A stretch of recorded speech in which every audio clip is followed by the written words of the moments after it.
Haleluya. Shalom. Puji Tuhan. Tetap semangat, amin. Karena saudara melihat begitu cepat waktu yang berlalu bagi kita harus menghargainya. Kenapa? Karena Tuhan berkata hari-hari di depan kita ini jahat. Jadi kalau saudara tidak dengan serius menggunakan, mensiasati waktu kita, maka akan lewat. Tapi pagi hari ini kita benar-benar mau membuat hati Tuhan disenangkan. Dan tema kita akan terus berlanjut. Ini sudah sampai yang ke-6. Kebangkitan rohani menembus kediamannya. Dan apa yang harus bisa menembus? Itu adalah sepakat untuk mencapai kesempurnaan. Nanti saudara perhatikan. Baik, kita akan melihat di dalam 2 Tawari 30 ayat 23. Kita akan baca bersama-sama. Bisa dibaca di HP saudara. Bisa dibaca di depan, di LCD ada tertulis di sana. Kita akan baca sama-sama 2, 3. Kemudian seluruh jemaat sepakat untuk berhari raya 7 hari lagi. Lalu mereka berhari raya 7 hari lagi dengan sukaria. Jadi mereka sudah punya pengalaman. Firman Tuhan katakan apa? Mereka sepakat. Siapa ini? Seluruh jemaat. Dan jemaat di sini adalah bukan hanya Israel saja yang sudah terpecah jadi 2. Israel Utara dan Selatan. Ternyata Israel di sini adalah gabungan antara Israel dan Yehuda. Nah Bapak Ibu Saudara sekalian, kita perhatikan mereka sepakat seluruh jemaat untuk apa? Berhari raya 7 hari lagi. Lah kenapa harus 7 hari lagi? Karena rupanya mereka sudah merayakan ini. Ayat 21. 2 Tawarik 30 ayat 21. 7 hari lamanya orang Israel yang berada di Yerusalem merayakan hari raya roti tidak beragi dengan kesukaan yang besar. Sedang orang-orang Lewi dan para imam setiap hari menyanyikan puji-pujian bagi Tuhan dengan sekuat tenaga. Oh, ternyata ini kuncinya. Mereka tidak mau meninggalkan Yerusalem. Kenapa? Karena mereka punya pengalaman melakukan hari raya roti tidak beragi ini dengan kesukaan yang besar. Rupanya mereka sudah mengalami yang namanya kebangunan rohani, adalah kesukaan yang besar terjadi. Sehingga keputusan mereka adalah, ayo kita tambah lagi 7 hari. Ini kalau tambah 7 hari berarti apa? Korban. Lah bagaimana kalau datang cuma suami? Berarti istri dan anak ada di rumah. Bagaimana kalau cuma istri yang datang? Berarti ada suami dan anak di rumah. Bagaimana kalau yang datang cuma anak-anak? Berarti ada mama papa di rumah. Tetapi Alkitab mencatat apa? Seluruh rakyat sepakat untuk melakukan ulang. Apa itu? Hari raya yang berakibatkan kesukaan. Coba saudara perhatikan lagi ayat 23. Kemudian seluruh jemaat sepakat untuk berhari raya 7 hari lagi. Lalu mereka berhari raya 7 hari lagi dengan sukaria. Kenapa sukaria? Karena mereka pengalaman. Ada kesukaan yang besar telah terjadi. Dan ini harus menjadi pengalaman gereja Tuhan. Kenapa ada pertanyaan seperti ini? Pertanyaannya mengapa harus 7 hari lagi?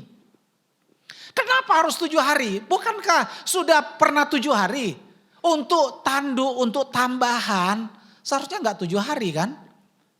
Ingat pekerjaan loh, ingat anak-anak di rumah loh, ingat keluarga kita tinggalkan loh. Ingat sapi, kambing, domba, ingat kebun yang mereka tinggalkan. Ya enggak usah 7 hari kan? Harusnya kan bisa 5 hari lah, supaya ganjil genap. Kalau 7, baru kalau mau ditambah 5. Kalau enggak bisa 5, 3 lah. Atau supaya kesukaan ini sempurna tambah 1 aja jadi 8. Tapi kenapa harus 7? Nah ini pertanyaannya begitu. Kenapa harus 7? 7 hari lagi mereka tambah kegiatan untuk berhari raya. Nah ini loh Bapak Ibu Saudara sekalian. Orang kalau punya kebangkitan rohani, wah tidak akan pernah mau mundur. Orang yang mengalami kebangkitan rohani tidak pernah mau aras-arasan. Pokoknya sekali maju tetap maju. Waduh tambah meneh. Wah ngono. Ini yang Tuhan suka. Kenapa? Rupanya angka 7 ini adalah lambang dari angka sempurna. Bahwa angka sempurna itu dalam matematika hubungannya dengan rumus Pitagoras. Rumus Pitagoras itu adalah angka 7 itu angka sempurna. A kuadrat tambah B kuadrat sama dengan C kuadrat. Jadi di mananya sempurnanya aku nggak tahu. Tapi yang paling penting kita mau cari angka sempurna ini apa kata Alkitab. Alkitab bicara apa tentang angka yang ketujuh ini atau angka 7. Nah ini yang perlu kita belajar. Yang pertama kita perlu belajar. Coba dibacakan Wahyu 1 ayat 12 sampai 13. Lalu aku berpaling untuk melihat suara yang berbicara kepadaku. Dan setelah aku berpaling, tampaklah kepadaku 7 kaki dian dari emas. Dan di tengah-tengah kaki dian itu ada seorang serupa anak manusia, berpakaian jubah yang panjangnya sampai di kaki, dan dadanya berlilitkan ikat pinggang dari emas. Iya, jadi saudara perhatikan di sini, ada aku nampak 7 kaki dian dari emas. Apa itu kaki dian? Itu pelita emas. Nah ini dia, pelita emas ini modelnya begini. Dan ternyata kaki dian ini menurut Wahyu pasal 1 ayat 20, itulah jemaat Tuhan. Nah dikatakan begini, di tengah-tengah pelita emas atau di tengah-tengah kaki dian itu ada seorang serupa anak manusia. Berpakaian jubah yang panjangnya sampai di kaki dan dadanya berlilitkan ikat pinggang dari emas. Menurut saudara itu siapa? Tuhan Yesus. Nah kalau di antara kita di jemaat Tuhan, di tengahnya ada Tuhan, kenapa lebih tinggi? Saya cari gambar memang agak lebih tinggi yang tengah. Kalau gambar-gambar lain sejajar ini. Tapi ini pelita emas ini kok lebih tinggi tengahnya. Karena menurut Wahyu pasal 3 ini ayat 13.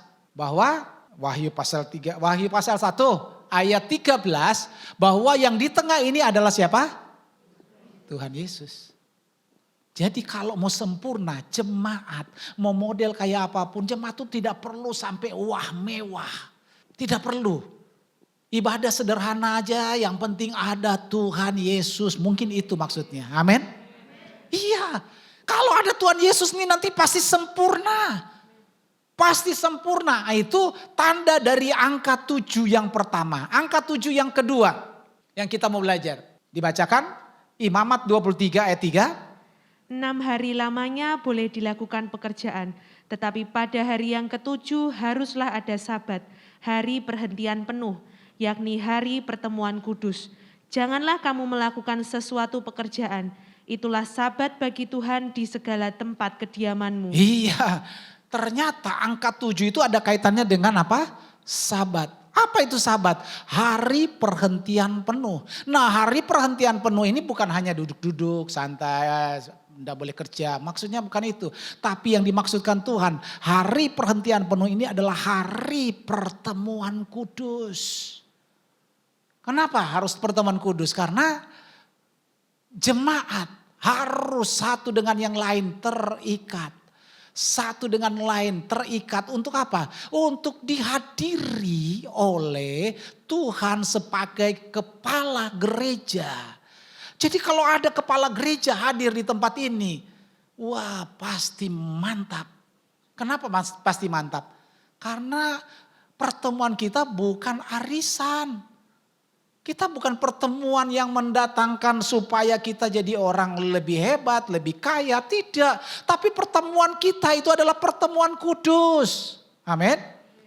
Kenapa saudara harus susah-susah jam 10 harus datang. Bukankah lebih enak di kongko-kongko, apalagi di hari Minggu. Tapi kenapa harus beribadah? Saudara melakukan sabat. Itulah hari perhentian, hari ketujuh. Yang berikutnya ada hubungannya dengan apa? Hari ketujuh. Itu hubungannya dengan hari perhentian. Ibrani 4 ayat 4, 6 dan 7 dibacakan. Sebab tentang hari ketujuh pernah dikatakan di dalam suatu nas, dan Allah berhenti pada hari ketujuh dari segala pekerjaannya. Ayat 6, jadi sudah jelas bahwa ada sejumlah orang akan masuk ke tempat perhentian itu, sedangkan mereka yang kepadanya lebih dahulu diberitakan kabar kesukaan itu tidak masuk karena ketidaktaatan mereka. Sebab itu ia menetapkan pula suatu hari, yaitu hari ini, ketika ia setelah sekian lama berfirman dengan perantaraan Daud seperti dikatakan di atas, pada hari ini jika kamu mendengar suaranya, janganlah keraskan hatimu. Ayat 9. Jadi masih tersedia suatu hari perhentian, hari ketujuh bagi umat Allah. Iya, artinya Ibrani melihat bahwa hari perhentian ini bukan sekedar bicarakan tentang Sabat di zaman Israel. Tetapi hari perhentian ini adalah nanti. Masih tersedia. Suatu hari perhentian, hari ketujuh bagi umat Allah. Makanya ayat 7 katakan, pada hari ini jika kamu mendengar suaranya, jangan keraskan hati. Harus cepat bertobat. Kenapa? Karena bagi mereka ada yang tidak masuk dalam hari perhentian. Siapa ini? Itulah Israel. Why? Kenapa mereka tidak masuk dalam hari perhentian? Karena tidak mau taat. Tuhan bilang A, lawan. Tuhan bilang B, lawan. Makanya tidak mungkin masuk. Jadi hari ketujuh ada kaitannya dengan hari perhentian. Itu bicara tentang masa depan kita gereja Tuhan. Jadi kalau saudara serius sekarang, itu pasti akan terjadi yang namanya berhenti. Kenapa? Karena Tuhan pun berhenti. Ketika dia bekerja selama 6 hari, hari ketujuh dia berhenti. Kenapa? Karena itulah hari sempurna. Nah kalau begitu, mari kita lihat ini ayat yang ke-10. Perhatikan, dibaca dengan baik. 2, 3. Sebab barang siapa telah masuk ke tempat perhentiannya, ia sendiri telah berhenti dari segala pekerjaannya. Sama seperti Allah berhenti dari pekerjaannya. Tuhan aja bekerja untuk menciptakan langit dan bumi, dan kita itu cuma cukup 6 hari. Hari ketujuh dia sempurnakan. Nah ini kita sebagai umatnya sedang menunggu hari ini. Tidak lama lagi. Kita akan tunggu sebentar lagi, kalau hari ini dia datang, selesai. Artinya kita masuk tanah perhentian. Kita masuk di dalam hari kudusnya Tuhan. Ayat 11, baca lagi, 2, 3. Karena itu baiklah kita berusaha untuk masuk ke dalam perhentiannya itu. Supaya jangan seorang pun jatuh karena mengikuti contoh ketidaktaatan itu. Siapa ini contoh ketidaktaatan? Siapa? Israel. Mereka itu dituntun dari tanah Mesir. Sedemikian rupa Tuhan kasih Taurat, suruh bilang Sabat. Mereka lawan. Akhirnya mereka tidak masuk tanah perjanjian, mati bergelimpangan di padang gurun. Ini contoh bagi gereja Tuhan sekarang, hati-hati. Kita sedang dipersiapkan, makanya dikatakan kita harus berusaha. Harus ada usaha, nggak bisa tidak. Untuk mendapatkan harta yang luar biasa, saudara harus kerja keras, harus usaha. Kalau semua ongkang-ongkang kaki terus dapat harta banyak, itu namanya lotre. Terima lotre. Tapi terima lotre pun kan saudara harus lakukan sesuatu kan. Kalau terima lotre, mesti apa? Ya belanja dulu kek, atau bikin sesuatu kek, ada usaha. Beli nomor kek. Tapi bahaya nih, jangan tahu-tahu sampai di rumah terus mereka bilang, ada yang biasa pasang nomor terus angka 7 itu bisa di apa? Apalah mereka kalau bikin nomor tuh 7, 3 tambah 4. Wah kalau 3 tambah 4 itu sama dengan 7. 7, 5 kurang 2, 5 tambah 2, 7. Oh jadi 3, 4, 5, 7, pasang. Walaik. Ini bahaya ini. Tidak ada hubungannya dengan lotre begitu. Hubungannya dengan kekekalan. Makanya di ayat 7b tadi bilang apa Bapak Ibu? Pada hari ini jika kamu mendengar suaranya jangan keraskan hatimu. Kenapa tidak boleh keraskan hati? Karena masih tersedia. Artinya ada kesempatan. Ini yang masih kita lihat selama masih ada kesempatan. Mari jangan kita sia-siakan. Jadi saudara yang mau serius dengan Tuhan. Nanti besok saudara tidak akan kecewa. Lihat. Sekarang diberkati tapi besok waktu masuk ke dalam perjanjiannya, tanah perhentiannya. Oh ini tuh yang aku berusaha kemarin tuh. Ini yang aku tidak henti-hentinya berusaha untuk hidup benar. Mentaati, berhenti dari berbuat dosa, berhenti dari berbuat curang, berhenti dari berbuat neko-neko. Semuanya terarah kepada hidup yang kekal. Jadi kalau saudara mau baca tadi 2 Tawari pasal 30 ayat 1. Itu hari raya pertama 7 hari di bumi sekarang. Kesukaan besar harus kita alami sekarang. Karena nanti ada hari raya kedua 7 hari lagi. Ini nanti akan sempurna. Di mana? Di dalam kerajaannya kita akan mengalami pencapaian sukacita dan kesukaan yang sempurna. Nah kalau begitu apa yang perlu kita pelajari? Berkaitan dengan angka 7, bagaimana umatnya mengalami kesempurnaan. Yang pertama, Matius 5 ayat 48 dibaca. Karena itu haruslah kamu sempurna, sama seperti Bapamu yang di sorga adalah sempurna. Wah, karena itu hendaklah kamu sempurna. Seperti Bapamu di sorga sempurna. Nah kita kata Tuhan, Bapa punya kesempurnaan terus saya ikut. Apa bisa? Kan begitu anjuran dari Tuhan. Kamu harus sempurna karena Bapamu sempurna. Ada firman Tuhannya. Tuhan berkata karena itu harus. Gak ada pilihan. Kamu harus sempurna seperti Bapamu yang di sorga sempurna. Bisa? Bisa apa enggak? Pak Ludi sekarang umur berapa? 70. Siapa yang bisa bikin sampai umur 70? Bisa bertahan sampai 70. Semua kan bilang Tuhan, ya tapi kan bisa tuh akhirnya sampai 70. Benar enggak? Perhatikan di sini. Karena itu haruslah kamu sempurna sama seperti Bapamu yang di sorga adalah sempurna.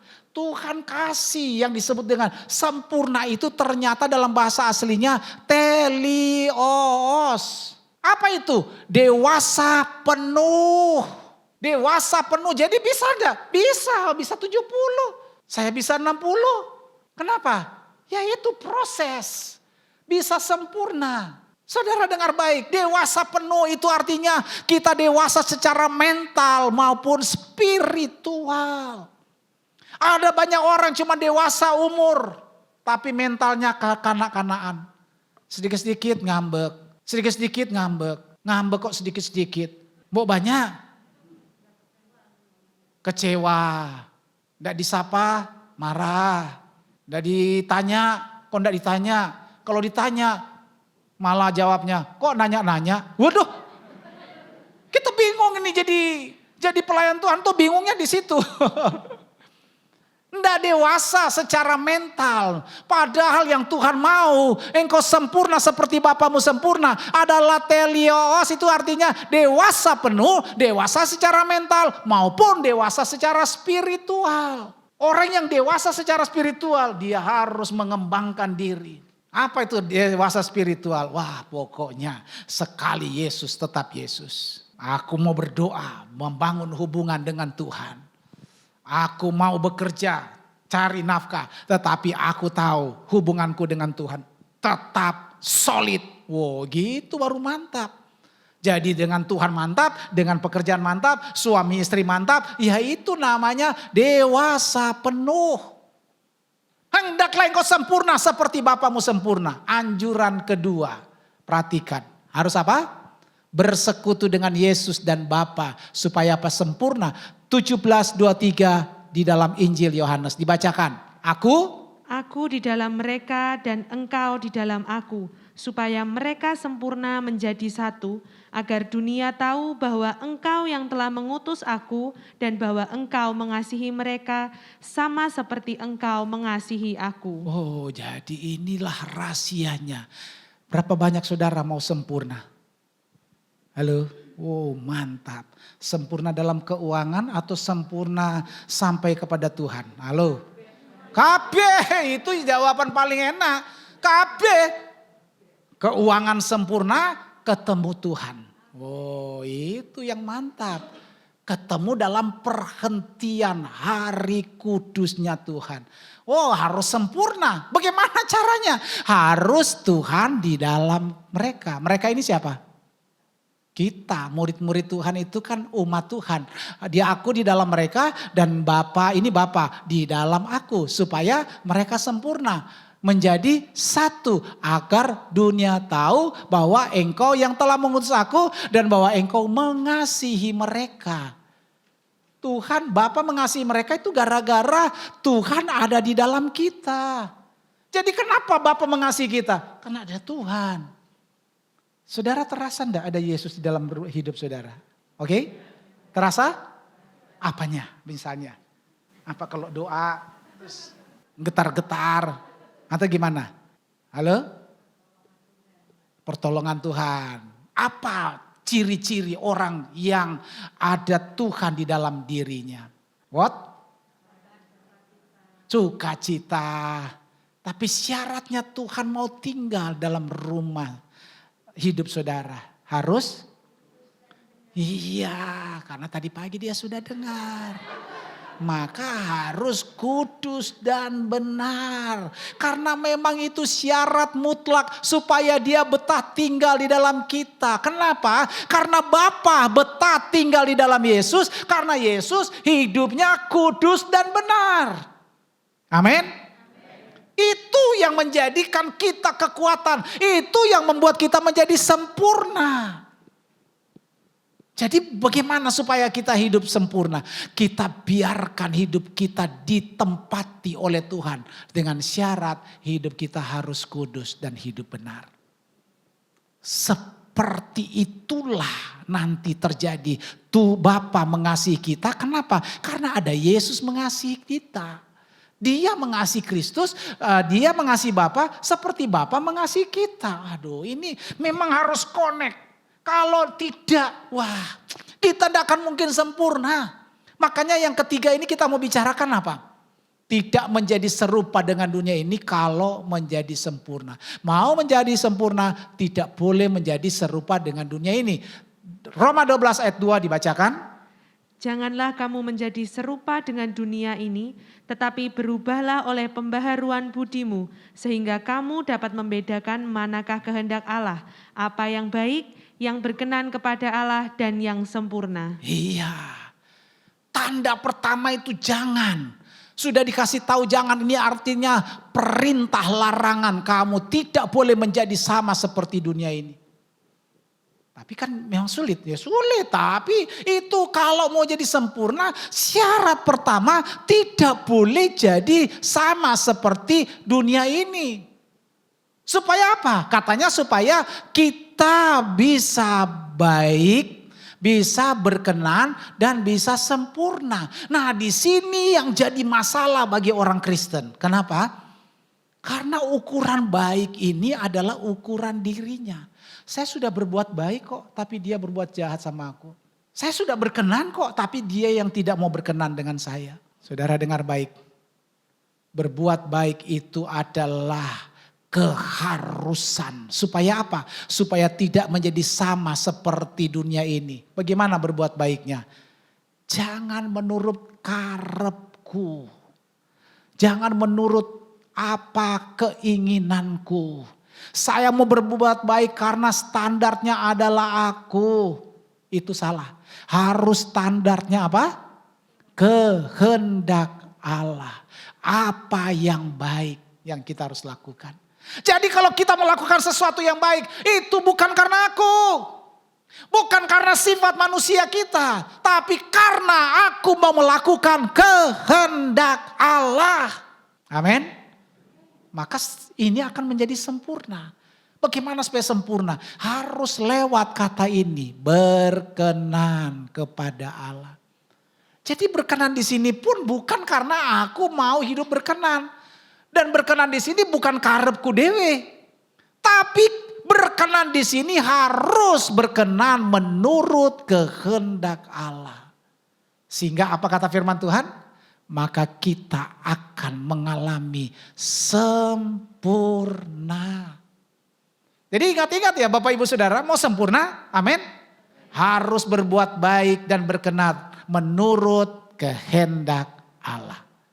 Yang keempat, perhatikan dengan baik. Untuk mencapai kesempurnaan harus melewati proses yang diajarkan Tuhan. Kolose pasal 1 ayat 28. Coba dibaca. Dialah yang kami beritakan apabila tiap-tiap orang kami nasihati dan tiap-tiap orang kami ajari dalam segala hikmat untuk memimpin tiap-tiap orang kepada kesempurnaan dalam Kristus. Iya, untuk mencapai kesempurnaan di dalam Kristus itu katanya kita harus mau dinasehati, bukan rombongan. Kita mau diajari, bukan rombongan. Kita mau dipimpin, bukan rombongan, tapi tiap-tiap orang. Jadi masing-masing kita, saya mau dinasehati. Oleh apa?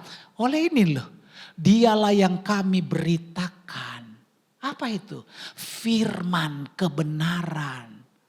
Kita harus mau dinasehati oleh firman. Banyak orang mau dinasehati kalau orang lain yang dia suka dinasehati mau. Atau orang yang dia sungkan dinasehati mau. Tapi orang yang tidak ada, udah bubar lagi. Tapi kalau saudara mau dinasehati oleh firman Tuhan, itu harus menjadi pengalaman pribadi. Tiap-tiap orang akan mengalami nasihat. Dan tiap-tiap orang akan mau diajari dalam segala hikmat. Apa itu? Hikmat firman kebenaran. Supaya apa katanya? Memimpin kita. Orang per orang, tiap-tiap orang untuk masuk kesempurnaan. Jadi nggak bisa satu keluarga Pak. Saya mau dinasihatin asal istri saya mau juga. Enggak, istri Anda tidak mau, itu lewat urusan masing-masing. Saya mau Pak dinasihati oleh firman asal suami saya dulu yang bertobat. Hah? Tidak, tidak begitu. Suami mau bertobat atau tidak, pokoknya terima nasihat dari Tuhan. Kenapa? Karena keselamatan kita adalah keselamatan pribadi. Masing-masing akan bertanggung jawab untuk apa? Sampai pada kesempurnaan di dalam Kristus. Masing-masing harus, kata firman Tuhan tadi apa? Berusaha. Nah sebab itu Bapak Ibu, kita harus belajar ini. Bahwa kita harus mau dinasihati oleh firman. Kenapa? Hanya firman yang bisa mengubah hidup kita. Yeremia pasal 23 di sana dikatakan apa? Bahwa firman itu seperti api. Dan firman Tuhan seperti palu yang dapat menghancurkan gunung batu. Apa yang saudara bisa tahan dengan api? Tidak ada satupun. Baja aja saya lihat meleleh. Kalau dikasih dengan api, wow meleleh. Yang tidak bisa membakar api itu apa? Hah? Air aja kering. Pengalaman ini pengalaman di rumah tangga kami. Istri saya kalau dia masak air dia lali, kering Pak. Lali itu artinya dia lupa memang.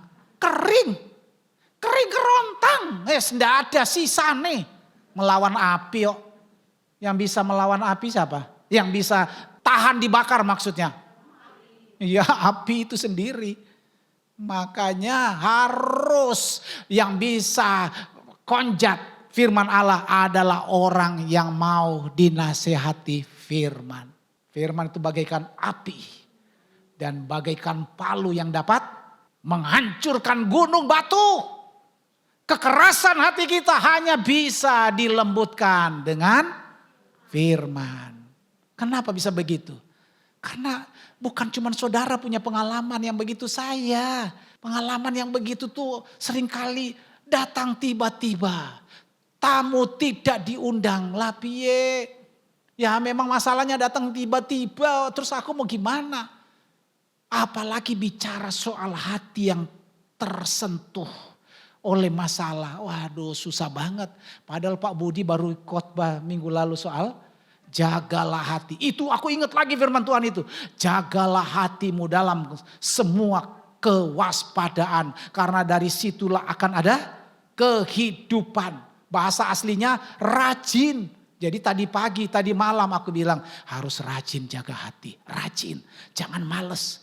Karena kalau kamu gak jaga hatimu termakan oleh situasi, termakan oleh peristiwa, termakan oleh masalahmu. Bahaya. Saya jaga hati itu, aduh ternyata tidak mudah ternyata, benar loh. Kenapa bisa begitu? Orang yang saya promosikan, orang yang saya agung-agungkan, orang yang saya kasih tempat yang baik. Nusuk dari belakang. Bisa enggak? Bisa. Bisa ngalami sakit hati? Bisa. Tapi saya berusaha. Untuk apa? Mau dinasehati oleh firman. Dan aku mau diajari oleh hikmat Tuhan. Supaya apa? Supaya aku dipimpin menjadi sempurna di dalam Kristus. Jadi kalau begitu apa? Kalau begitu kita sama sebagai pengkhotbah dan sebagai jemaat sama-sama harus belajar. Amin. Ikut dengan saya. Saya dengan pendeta saya ternyata harus mau belajar dinasehati supaya dapat dipimpin oleh Roh Kudus menjadi sempurna dalam Kristus. Amin. Gitu. Artinya sama-sama kita terus belajar. Kalau saya bisa, saudara bisa. Amin. Hendaklah engkau sempurna seperti Bapamu sempurna. Kalau begitu sempurna di sini apa? Dewasa penuh. Dewasa penuh. Jadi jangan cuma dewasa umur 60 tapi mentalnya kanak-kanak. Jangan mentalnya dewasa, rohaninya kanak-kanak. Harus rohaninya juga dewasa. Supaya kita dipimpin oleh Roh Kudus kepada kesempurnaan di dalam Kristus. Ini yang paling ngeri yang di sini nih. Ada ancaman bagi kita bila tidak sempurna menurut firman-Nya. Wahyu pasal 3 ayat 1, 2 dan 3 dibaca ayat 1 dulu. Dan tuliskanlah kepada malaikat jemaat di Sardis, inilah firman Dia yang memiliki ketujuh roh Allah dan ketujuh bintang itu. Aku tahu segala pekerjaanmu, engkau dikatakan hidup padahal engkau mati. Iya. Kenapa kita harus pakai ayat ini untuk bicara tentang kesempurnaan? Tadi kita sudah sepakat bahwa angka 7 itu adalah angka sempurna. Maka yang memiliki ketujuh roh Allah dan ketujuh bintang itu aku tahu. Kenapa dia bilang aku tahu? Karena ini firman. Aku tahu segala pekerjaanmu, engkau dikatakan hidup padahal engkau tuh mati. Aduh kalau begitu, angin ada apa? Ya tidak, Tuhan bisa ngomong begitu artinya dia punya jalan keluar. Jalan keluarnya apa Pak? Ini loh, apa pekerjaanmu yang engkau dianggap hidup tapi mati? Itu adalah karya-karya kita, perbuatan-perbuatan kita, apa yang kita lakukan di gereja, apa yang kita lakukan dalam pelayanan. Seringkali kita anggap itu sudah pekerjaan yang bagus, sudah baik. Belum tentu baik. Kalau kita tidak mau nurut pada firman Tuhan, maka pekerjaan kita itu bisa menjadi karya yang sia-sia. Walaupun ada perkataan engkau dikatakan, apa ini bahasa aslinya? Dikatakan itu artinya onoma. Onoma. Apa itu? Ini loh, kamu itu bernama, bermerek. Kamu itu tenar. Kamu itu reputasinya hebat, tapi mati. Kamu dikatakan hidup, tapi mati. Why? Karena engkau tenar, tapi bukan karena Tuhan. Engkau punya reputasi, tapi bukan karena kehendak Allah. Engkau bernama, terkenal, tapi tidak melalui kehendak Tuhan. Bisa enggak jadi orang kita terkenal, saya terkenal tapi tidak melalui kehendak Tuhan? Bisa? Contohnya, bisa enggak pendeta, saya kan enggak terkenal, paling cuman Tirto Yoso aja yang tahu sama Pak RT. RW aja enggak kenal saya kok. Jangan, benar. Yang kenal saya tuh cuman Pak RT ini loh yang depan rumah ini, depan gereja.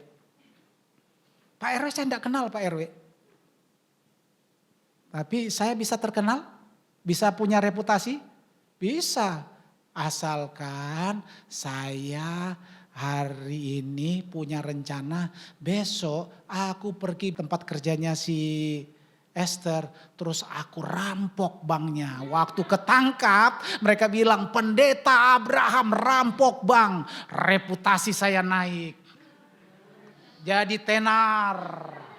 Terkenal, diviralkan. Apalagi Ibu Sulis foto kasih masuk YouTube. Ya tambah terkenal. Bisa? Bisa. Tapi saudara dengar baik. Kalau kita berbuat baik dan mau berkenan harus dengan kehendak Allah. Kalau tidak kita nanti repot. Bapak Ibu Saudara sekalian. Nah ayat yang kedua dibacakan lagi. 2, 3. Bangunlah dan kuatkanlah apa yang masih tinggal. Yang sudah hampir mati. Sebab tidak satu pun dari pekerjaanmu aku dapati sempurna di hadapan Allahku. Hati-hati. Kita kelihatannya sudah berkarya. Kita sudah bekerja dengan baik. Ergon, perbuatan. Karya kita. Tapi Tuhan bilang bangun, kuatkanlah. Karena apa yang masih tinggal itu sudah mau lenyap, mau mati. Sudah mangap-mangap. Bangun itu apa? Dalam bahasa aslinya waspada, jaga-jaga. Saudara kalau sudah mulai tidak suka berdoa, nah itu masih ada tersisa. Makanya saya kalau pagi, kayak tadi pagi ini. Harusnya saya harus tidur nyenyak, kenapa? Karena kan mau bangun pagi, habis itu doa, habis itu ke gereja pagi-pagi. Jam 12 saya sudah bangun. Waduh baru jam 12 sih. Dah jam 2:30 aku bangun lagi. Aduh baru 2:30.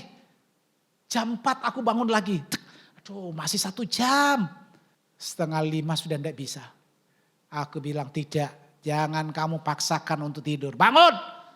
Harus berjaga-jaga.